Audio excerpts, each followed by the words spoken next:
చూడండి. 'ముక్తిధన్' చెప్తున్నాను స్టోరీ అందరికి డౌట్ అంటున్నారు కదా కొంతమందికి. చూసుకోండి. 'मुक्तिधन', 'मुक्तिधन' नामक कहानी का कहानीकार श्री प्रेमचंद है। आपको मालूम है 'मुक्तिधन' नामक इस कहानी का कहानीकार कौन है? प्रेमचंद। प्रेमचंद का असली नाम धनपत राय है। और हिंदी भाषा में उपन्यास और कहानियां लिखने में वे सिद्धहस्त थे। देखिए, प्रेमचंद का असली नाम क्या है? धनपत राय। मैंने उनके माता पिता के द्वारा रखा गया नाम क्या है? धनपत राय। और बाद में प्रेमचंद हिंदी में प्रेमचंद नाम से अपने साहित्य लिखा और उर्दू में नवाब राय नाम से अपने रचनाओं को उन्होंने लिखा था। प्रेमचंद का असली नाम क्या है? धनपत राय। पर हिंदी में साहित्य लिखते समय, साहित्य माने क्या है? यहाँ कहानी और उपन्यास लिखते समय उनका नाम क्या रखा? प्रेमचंद रखा। और उर्दू में लिखते समय उर्दू में नवाब राय नाम से लिखा करते थे। हिंदी भाषा में उपन्यास और कहानियां लिखने में वे सिद्धहस्त थे। हिंदी भाषा में उपन्यास और कहानियां लिखने में కథలు ప్లస్ నావెల్స్ రాయడంలో ఈయన చాలా సిద్ధహస్తుడన్నమాట. సిద్ధహస్తుడు అంటే ఏంటి? उन्होंने క్లియర్ అంటే లగ్భగ్ 25 ఉపన్యాస్ లిఖిए थे। ఇంక చెప్పాలంటే ఒక 25 దాకా నావెల్స్ రాశాడు. నెక్స్ట్ ఏంటంటే ఇంకా కహానీలైతే మానసరోవర్‌కి ఆడ్బాగ్ అని చెప్పి 8 పుస్తకాల మాట రాశాడు. ఒక్కో పుస్తకం చెప్పాలి అంటే ఇంతకీ ఉపన్యాస్ ఈయన ఒక 12 ఉపన్యాస దర్జన్ మానే క్యా హై యహా 12 నావెల్స్ రాశాడు. ఒక 300 కథలు వరకు ఈయన రాశాడన్నమాట. ఆ 300 కథలని మానసరోవర్‌కి ఆడ్బాగ్ అని చెప్పి 8 భాగాలుగా ఆయన ముద్రీకరించాడు 8 పుస్తకాల కింద. రంగభూమి, కాయాకల్ప్, నిర్మల, సేవా సదన్, గబన్ ఆది आपके प्रमुख उपन्यास हैं। ఇవన్నీ చెప్పాలంటే ఈయన యొక్క ఉపన్యాసాన్ని మన इनके उपन्यासों का नाम क्या है? रंगभूमि, कायाकल्प, निर्मला, सेवा सदन, गबन आदि। ये लगभग 1 दर्जन उपन्यास उन्होंने लिखा। वे उर्दू में नवाब राय के नाम से लिखा करते थे। पहले ही बोल दिया ना, ये तो हिंदी में प्रेमचंद नाम से और उर्दू में नवाब राय नाम से वे अपने साहित्य को लिखा करते थे। उनका असली नाम क्या है? धनपत राय। अब देखिए, अब तक तो कहानी का परिचय हो चुका है। अब का सारांश। रहमान एक गरीब ईमानदार किसान है। रहमान ఏంటంటే ఒక పేద నిజాయితీ గల రైతు. పేదవాడు ప్లస్ ఎంత పేదవాడైనా గాని అతను చాలా ఇమాందార్ అంటే ఏంటి? చాలా నిజాయితీ గల किसान है రైతు। पैसों की जरूरत पड़कर विवश से अपनी गाय को बेचने को तैयार होता है। అయితే वह एक गाय को पाला करते थे। एक समय उसे पैसों की जरूरत पड़कर विवश से अब माने उसको गाय को बेचने की पसंद नहीं है, पर विवश होकर उसे गाय को बेचना पड़ता है। इसलिए ఏంటంటే ఒకసారి అతనికి డబ్బులు అవసరం అవుతుంది. ఆ అవసరమయ్యి ఏంటంటే తప్పని పరిస్థితుల్లో అమ్మడం ఇష్టం లేదు కానీ తప్పని పరిస్థితుల్లో ఆవును అమ్మడానికి రెడీ అవుతాడు। पर वह अपने जानवरों के प्रति दयालु है। वह अपने गायों को माने अपने जानवरों को बहुत प्यार करता था। అతను ఏంటంటే తన జంతువుల్ని ఎంతో వాటి పట్ల చాలా దయగలగా ఉంటాడు. చాలా ఏంటంటే వాటి పట్ల ఎంతో ప్రేమగా ఉంటాడు। इसलिए वह अपनी गाय को किसी कसाई के हाथ बेचना नहीं चाहता। ఇందువలన ఏంటంటే తన జంతువుల్ని ఎంతో ప్రేమగా చూసుకుంటాడు కాబట్టి అతను ఏంటంటే తన ఆవుని కిసి కసాయి కే హాత్ అంటే కసాయి అంటే ఏంటి? ఆవులన్నిటిని చంపి మాంసం తింటారు కదా! వాళ్ళకి ఏంటంటే ఆవులను చంపేసి అమ్ముకుంటారు కదా! వాళ్ళకిస్తే ఎక్కువ రేటు ఇస్తారన్నమాట. ఎక్కువ డబ్బులు. కానీ రెహమాన్ ఐసా నహీ చాహతా। వహ్ కిసి కసాయి కే హాత్ కో వహ్ బేచనా నహీ చాహతా। ఇతనికి అలా ఇష్టం లేదన్నమాట. ఏ కసాయోడికి చేతికిచ్చి అమ్మి తను ఎక్కువ డబ్బు సంపాదించుకోవాలని ఇష్టం ఇతనికి లేదు। कुछ खुद 5 रुपये की नुकसान उठाकर महाजन लालू दाऊ दयाल को बेच देता है।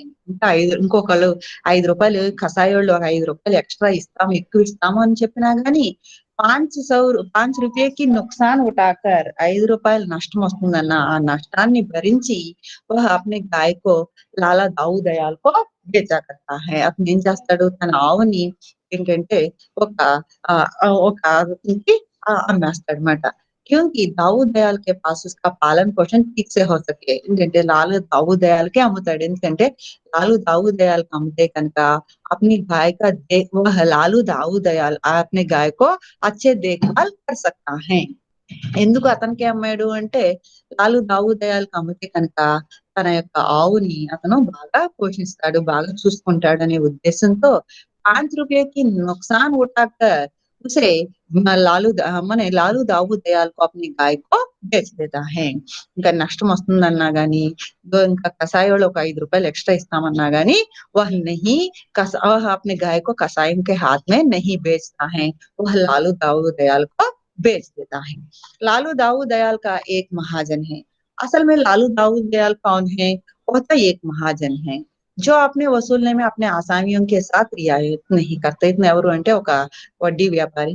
ఇంకా తన డబ్బు వసూలు చేసుకోవడంలో ఏ మాత్రం కూడా రియాయత్ నహీ కర్తా, ఏ మాత్రం దయ చూపడమాట. అంత కఠినంగా ఉంటాడు. परंतु रहमान की नेक नीयत और सरल व्यवहार उसे गहरा तक प्रभावित करती हैं और वह रहमान को उतार देने में तनिक भी नहीं हिचकता. అంత కఠినమైన లాలు దావుదయాలు రెహమాన్ యొక్క నీతి నిజాయితీ, అతని యొక్క నెమ్మదితనం ఇవి చూసి చాలా ప్రభావితం అవుతాడనమాట. और वह रहमान को उधार देने में तनिक भी नहीं हिचकता. ఇంకా రెహమాన్‌కి అప్పు ఇవ్వడంలో ఏమాత్రం సంకోచించం. నహి హిచకనా అంటే ఏంటి? హిచకనా అంటే సంకోచించడు. ఏమాత్రం సంకోచించడమాట. ఎందుకంటే రెహమాన్ యొక్క నీతి నిజాయితీ, ఇతని యొక్క నెమ్మదస్తులు ఇతనికి చాలా ప్రభావితం చేసింది. ఇతను చాలా ప్రభావితుడయ్యాడన్నమాట. అంటే ఏంటి? చాలా నచ్చింది మాట ఇతని యొక్క ప్రవర్తన. నచ్చడంతో ఇతనికి అప్పు ఇవ్వడానికి మాత్రం ఆయన సంకోచించడు. रहमान की बूढ़ी माता की हज यात्रा के लिए आवश्यक ₹200 को 2 साल में देने का समय रखकर ऋण देकर सहायता करता है. ఇంకా రెహమాన్ యొక్క తల్లి బూఢీ మాతాకి హజ్ యాత్రకి వాళ్ళ ముసలి తల్లికి హజ్ యాత్ర చేయడం కోసం అవసరమైన ₹200 2 साल में देने का समय रखकर ऋण देकर सहायता करता है. ఒక్క నిమిషం. హలో.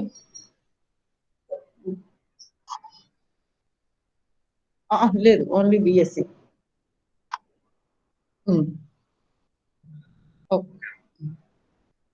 पर गहरा ప్రభావిత करती है वह रहमान को उधार देने में చెప్పాను కదా ఏమాత్రం రెహమాన్‌కి అప్పు ఇవ్వడానికి ఏమాత్రం సంకోచించడు. రెహమాన్ की बूढ़ी माता की हज यात्रा के लिए ఇంకా రెహమాన్ యొక్క ముసలి తల్లికి ఆమె హజ్ యాత్ర చేస్తానంటే అవసరమైన ₹200 को 2 साल में देने का समय रखकर ऋण देकर सहायता करता है. నేను 2 సంవత్సరాల్లో ఇచ్చేస్తాను. నేను వెనక్కి మీకు ఇచ్చేస్తానని చెప్పి అతని దగ్గర అప్పు తీసుకుంటాడన్నమాట. ఆ అప్పు కూడా ఈయన ₹200 ఇచ్చి ఆయనకి రుణ సహాయం కూడా చేస్తాడు. रहमान की माँ जब से हज यात्रा करके आई है तभी से बीमार पड़ती हैं. ఇంకా ఎందుకంటే హజ్ యాత్రని रहमान अपनी माता को हज यात्रा को भेजता है. फिर वह उसकी माता वापस आने पर वह बीमार पड़ती हैं. ఎందుకంటే ఆమెను హజ్ యాత్రకు పంపుతాడు. కానీ ఆమె తిరిగి వచ్చిన తర్వాత జబ్బు పడుతుంది. तो रहमान दिन रात उन्हीं की दवादारू में दौड़ते गुजरता है. ఇంకా రెహమాన్ दिन रात उन्हीं की दवादारू में दौड़ते गुजरता है. ఇంకా పగలంతా రాత్రంతా ఆమెకు మందులు వేయడానికి ఇంకేంటంటే తన దగ్గర ఉన్న अपने पास जो भी पैसा है सभी पैसों को वह खर्च कर डालता है. पर रहमान की माँ बच नहीं पाई.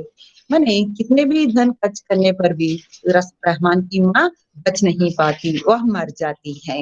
इसलिए रहमान समय पर ऋण चुका नहीं पाया. ఇందువల్ల ఏంటంటే రెహమాన్ సమయ పర్ రుణ్ చుక్నా పాయా. రుణ్ చుక్నా అంటే ఏంటి? ఇక్కడ టైంకి తన యొక్క డబ్బు అప్పుని తీర్చలేకపోతాడన్నమాట. ఎందుకంటే మాకు दवाई देने में मैंने सारे पैसे को खर्च कर देता है. इसलिए दाऊद दयाल को वापस समय पर धन वापस नहीं कर सकता है. इसलिए समय पर वह ऋण नहीं चुकाया. दाऊद दयाल का ब्याज बढ़ जाता है. दाऊद दयाल యొక్క అప్పు బాగా పెరిగిపోతుంది. अब तक पानी में था, पानी सिर पर आ गया. ఇంకా ఎంత అప్పుల పాలైపోయాడంటే ఇప్పటి వరకు నీళ్ళలో అంటే పీకల వరకు నీళ్లుంటాయి. ఇప్పుడు నెత్తి మీద వరకు నీళ్లు వచ్చేసినాయి. అంటే మొత్తం అప్పుల్లో కూరుకుపోయాడు అని అర్థం అన్నమాట. పానీ సిర్ పర్ ఆ గయా అంటే ఏంటి? ఇప్పుడు నీళ్ళంతా నెత్తి మీదకి వచ్చేసినాయి అంటే దాని అర్థం అప్పుల్లో కూరుకుపోయాడు. केवल इतना ही नहीं, एक दिन रहमान की खड़ी फसल पूरे से పూరే జల్ జాతా హై. ఇంతే కాకుండా తల్లి చనిపోవడము అవే కాకుండా ఇంకేంటంటే రెహమాన్ యొక్క మొత్తం పండించిన పంటంతా కూడా పూరే జల్ జాతా హై. మొత్తం మండిపోతుంది. సో రెహమాన్ బిల్కుల్ అసహాయ జతా హై. ఇంకా అప్పుడు రెహమాన్ పూర్తిగా నిస్సహాయుడైపోతాడనమాట. అంటే ఉస్కే పాస్ కుచ్ భీ ధన్ నహీ रहता, पूरा निस्सहाय हो जाता है। इस पर रहमान दाऊद दयाल के पास जाकर अपनी असहाय स्थिति को बताकर उसके पास गुलामी करने को कहता है। ఇంకా अंत में ఇంకా తన దగ్గర अपने पास कुछ भी धन नहीं है, वह ऋण नहीं दे सकता, दाऊद दयाल का ऋण वह नहीं चुक सकता। ऐसी स्थिति में वह दाऊद दयाल के पास जाता है, जाकर अपनी स्थिति को बताता है कि मैं मेरे पास अब कुछ भी धन नहीं है, मैं ऋण को चुक नहीं सकता, इसलिए मैं आपको आपके घर में मैं गुलामी करता हूँ। అయితే ఇంటికి ఇంకా ఇతను అప్పు తీర్చే పరిస్థితిలో లేడు కాబట్టి ఇంకా ఆఖరికి ఆ దావుద్ దయాల దగ్గరికి వెళ్ళిపోయి నేను అసహాయ స్థితిలో ఉన్నాను. నేను అప్పు తీర్చలేను అని చెప్పేసి నేను ఇంకా మీ దగ్గర బానిసత్వం చేస్తానని చెప్తాడు. पर दाऊद दयाल कहता है कि तुझे मैं ऋण से मुक्ति कर रहा हूँ, तू गुलामी करने की जरूरत नहीं। ఇంకప్పుడు దావుద్ దయాల్ ఏమంటాడంటే నేను నిన్ను అప్పు నుంచి విముక్తి చేస్తున్నాను. తూ గులాబీ కన్నేకి జరూరత్ నహీ. నువ్వు నా ఇంట్లో బానిసత్వం అంటే పని చేసే పని అవసరం లేదు. उसका कारण पूछने पर दाऊद दयाल रहमान से कहता है मैं ही तुम्हारा कर्जदार हूँ, तुम मेरे कर्जदार नहीं हो।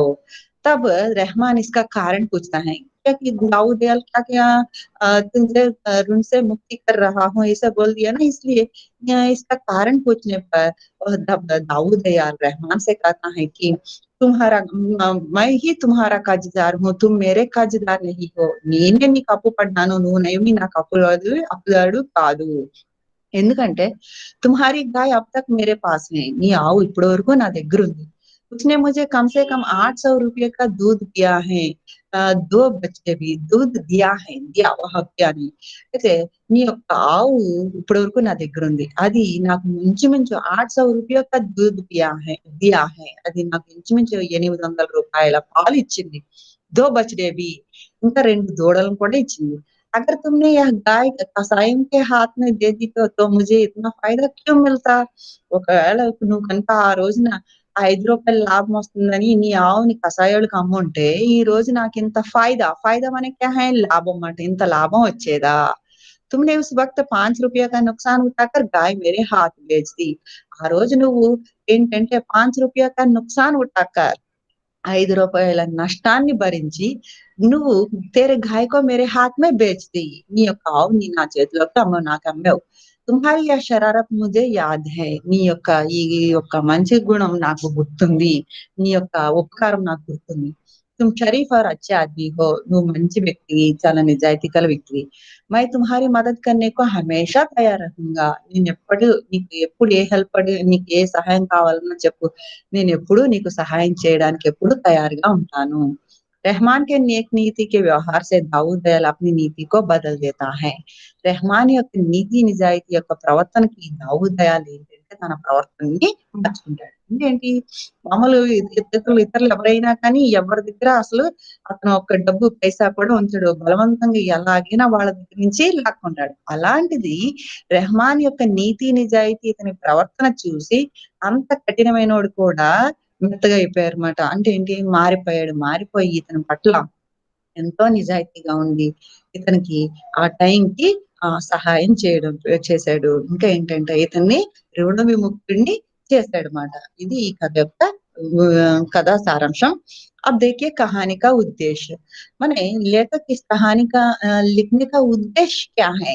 मुक्तिदान एक आदर्शात्मक यथार्थवादी कहानी है जो सांप्रदायिक संपूर्णता से ऊपर उठकर मानव व्यवहार की उदारता का चित्रण करती है।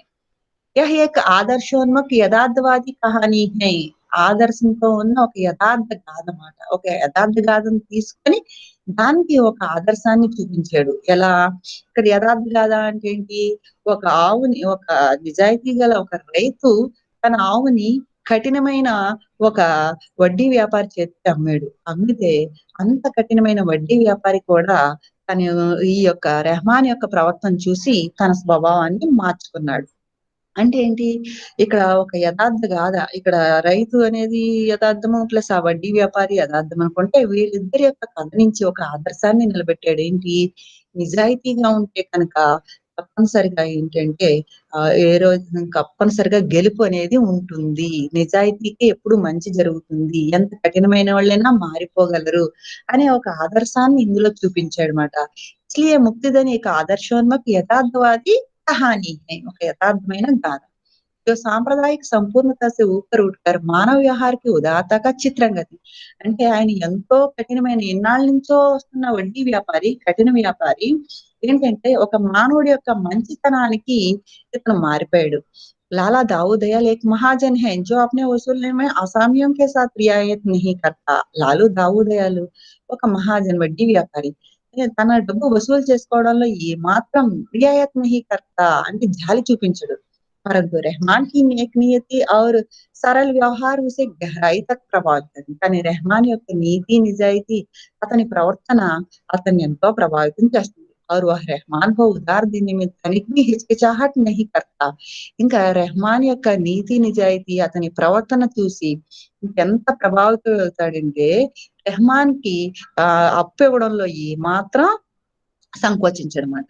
जब रहमान कड़ी फसल के जल जाने से बिल्कुल असहाय हो जाता है तो वह उसका सारा कर्ज माफ कर देता है. రెహమాన్ యొక్క పంటంతా కాలిపోయినప్పుడు ఇంకా అతని దగ్గర ఒక్క పైసా లేదు. నిస్సహాయుడైపోయాడు. మొత్తం అప్పుల్లో కూరుకుపోయాడు. అలాంటి టైంలో దావుదయాల్ క్యా కర్తా హై ఉస్కా సారా కర్జ్ మాఫ్ కర్ దేతా హై. అతని అప్పంతా కూడా మాఫీ చేసేస్తాడు. और कर्ज से मुक्त करता है. మరియు ఈ యొక్క అప్పు నుంచి రుణ విముక్తుడిని చేస్తాడు. रहमान के नेक नीति के व्यवहार से दाऊद दयाल अपनी नीति को बदल देता है. माने यहाँ क्या है रहमान की नीति से नेक नियति से दाऊद दयाल अपनी कठिन व्यवहार को अपनी बुद्धि को बदल देता है. ఏంటంటే రెహమాన్ యొక్క నీతి నిజాయితీకి అతని యొక్క ప్రవర్తనకి ఏంటంటే దావుద్ దయాల్ తన ప్రవర్తనని మార్చుకుంటాడన్నమాట. మార్చుకొని రెహమాన్ యొక్క అంతా కూడా అప్పుని మాఫీ చేసేసి అతన్ని రుణ విముక్తుడిని చేస్తాడు. అదే ముక్తి ధన్ అంటే ఏంటి? అక్కడ డబ్బు నుంచి ముక్తి చేస్తాడు. రుణం నుంచి అప్పు నుంచి విముక్తి చేస్తాడన్నమాట. आप देखिए रहमान, आपको रहमान का चरित्र चित्रण कीजिए. रहमान का चरित्र चित्रण कीजिए. रहमान प्रेमचंद కృత్ ముక్తిదన్ కహాని కే एक ముఖ్య పాత్ర है. రెహమాన్ ఎవరు? ప్రేమచంద్ రచన ముక్తిదన్ అనే కథ యొక్క ముఖ్య పాత్ర. वह एक गरीब ईमानदार किसान है. आपको प्रश्न कैसा देता है? रहमान का चरित्र चित्रण कीजिए मान के 10 अंक के लिए आपको परीक्षा में देते हैं. आप पहला क्या करना चाहिए? रहमान कौन है? वह किस कहानी का पात्र है? आपको पहला उसे बताना पड़ता है. यह रहमान कौन है? रहमान प्रेमचंद कृत मुक्तिदन అనే నామక एक कहानी का मुख्य पात्र है. కథలోని ఒక ముఖ్య పాత్ర. वह गरीब किंतु ईमानदार किसान है. इतना పేద నిజాయితీ గల రైతు. पैसों की जरूरत से अपने गाय को बेचने का तैयार होता है. अब आपको क्या माने रहमान का एक-एक गुण को आपको पहला चित्रण करना पड़ता है. एक-एक गुण. पहला गुण क्या है उसका? वह एक गरीब है और ईमानदार किसान है. इसका पहला गुण है. इस गुण के बारे में आपको विवरण देना है. कैसे देना है? पैसों की जरूरत से अपनी गाय को बेचने को तैयार होता है. అతను ఏంటి? చాలా నిజాయితీ గల వ్యక్తి. అలాంటి వ్యక్తి కష్టం వస్తే తన ఆవును అమ్మడానికి రెడీ అవుతాడు.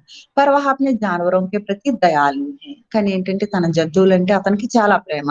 इसलिए वह अपने गाय को किसी कसाई के हाथ बेचना नहीं चाहता. खुद ₹5 का नुकसान उठाकर महाजन लालू दाऊदयाल को बेचता है. वह क्या है? रहमान के उसका गुण क्या है? वह दयालु व्यक्ति है इसलिए अपने जानवरों के प्रति बहुत दयालु है. इसलिए वह क्या करता है? वह अपने गाय को किसी कसाई के हाथ में नहीं बेचता. वह क्या करता है? वह माने कसाई को बेचने से उसका गाय को वे मारते हैं. इसलिए क्या करते हैं वह खुद माने यहाँ स्वयं ₹5 का नुकसान नुकसान माने नष्ट उठाकर वह क्या करता है? दाऊद दयाल नामक एक महाजन को वह अपना गाय को बेच देता है. ఏంటంటే తన ఆవుని ఎంతో ఇష్టపడతాడు. ఇతను దయగల వ్యక్తి. కానీ తన ఆవుని ఎవరో కసాయోడికి అమ్మకుండానో ఒక మంచి ఏంటంటే తన ఆవుని బాగా పెంచి పోషించే ఒక దయగల వ్యక్తికి అమ్ముతాడన్నమాట.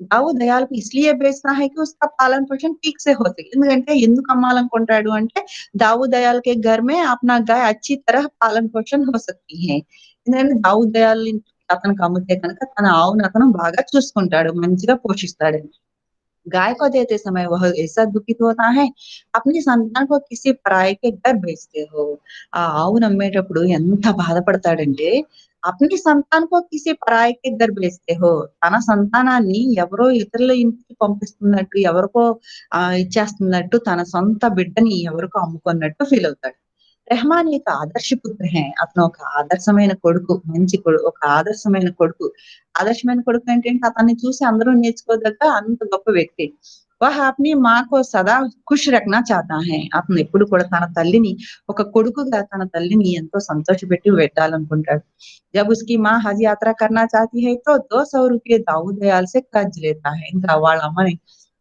అమ్మ హజ్ యాత్ర చేస్తాను అంటే 200 రూపాయలు అప్పు తీసుకుంటాడు కహా సే దాऊद दयाल से ऋण लेता है और माँ की चाह पूरी करता है ఏంటంటే తల్లి యొక్క కోరికను కూడా పూర్తి చేస్తాడు మన माँ की चाह क्या है यहाँ हज यात्रा करने की तो दाऊद दयाल से 200 रुपये को लेकर माँ को हज यात्रा को भेजता है पर हज यात्रा से निकलने से तुरंत बाद ही रहमान की माँ गुजर जाती है पर क्या हुआ हज यात्रा करके आने पर उसकी माँ बीमार पड़ती है और గుజర్ జాతీ హై ఆమె ఇంతకీ యాత్ర నుంచి వచ్చిన తర్వాత జబ్బు పడుతుంది జబ్బు పడి కితనే भी दवाई देने पर भी वह मर जाती है ఎన్నో మందులన్నీ పెట్టిన ఇచ్చినా గానీ ఆమె చనిపోతుంది माँ के अंतिम संस्कार के दान वगैरह सभी रस्में पूरा करते हैं वह जितने भी ऋण होने पर मैंने ఇంత అప్పుల్లో ఉన్నా గానీ అతను माँ के अंतिम संस्कार भी करता है और अंतिम संस्कार के बाद जो रीति रिवाज होते हैं उन रिवाजों को भी वह पूरा करता है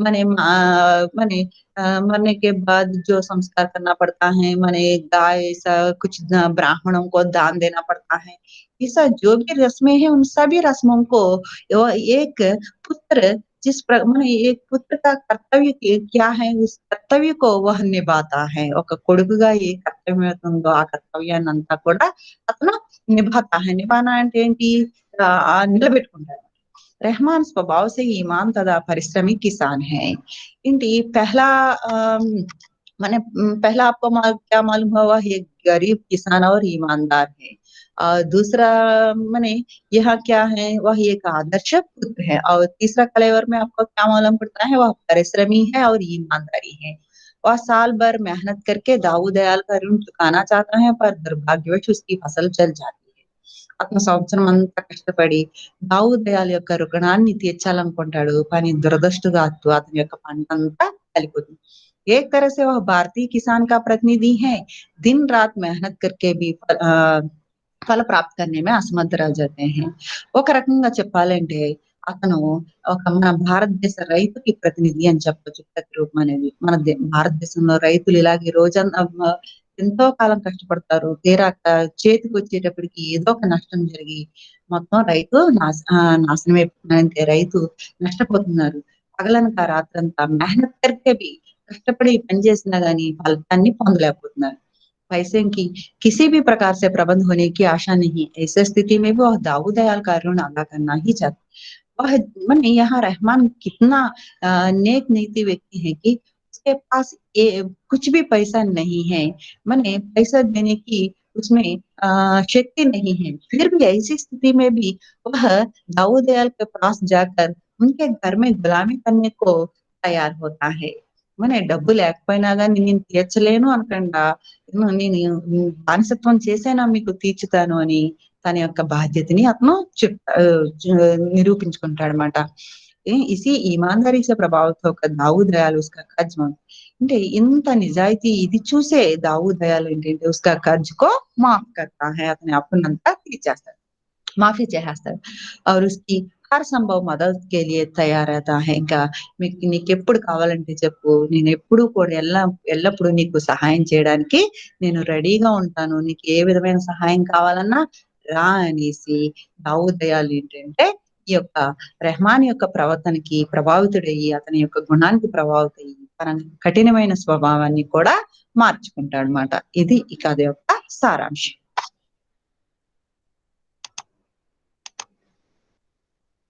హలో మేలు అర్థమైందా? Lasya yes ma'am. అందరికి అర్థమైందా లెసన్? శ్రావణి ఎస్ మ్యామ్, అర్థమైంది. అందరికి డౌట్ ఏం లేదు కదా? ఏమైనా డౌట్స్ ఉన్నాయా? ఒకసారి మ్యూట్ ఆన్ చేసుకోండి. లాస్యా మేడం ఇది అర్థమైందా? గ్లోరీ అర్థమైంది మేడం. అందరికి అర్థమైంది కదా? ఏం డౌట్ లేదు కదా? ఓకేనా? Hello madam okay madam. అందరికి అర్థమైంది కదా? మేడం ఓకే అమ్మాయిలు, నెక్స్ట్ మీకు అసైన్మెంట్ పెడతాను నేను, టీచ్ మీట్ లో మీకు పెడతాను మళ్ళీని. ఓకేనా? లెసన్ అర్థమైంది కదా? Yes madam. ఏమన్నా మీరు కంపల్సరీ రెహమాన్ కా చరిత్ర చిత్రన్ और ముక్తిధన్ కా కహానీ కా సారాంశ్ రెండు కూడా చదవాలి. పరీక్షలకి కంపల్సరీ వచ్చే ఇంపార్టెంట్ స్టోరీస్ మాట. ఓకేనా? రెహమాన్ కా చరిత్ర చిత్రన్ అనేది 10 మార్క్స్ కి ఇస్తాడు. నెక్స్ట్ ముక్తిధన్ ఏమో 15 మార్క్స్ కి ఇస్తారన్నమాట. ఓకేనా? ఇప్పుడు చదవాలి అమ్మాయిలు. రెహమాన్ కా చరిత్ర చిత్రం చదివేయండి ఈ రోజు. రెహమాన్ కా చరిత్ర చిత్రం చదివేసి నాకు రేపు అసైన్మెంట్ పెడతారు కానీ నేను టీచ్ మీట్ లో మీకు పెడతానండి. ఓకేనా? Okay madam. నేను ఇంకా క్లాస్ ఆపుతున్నాను. సరేనా? Okay madam.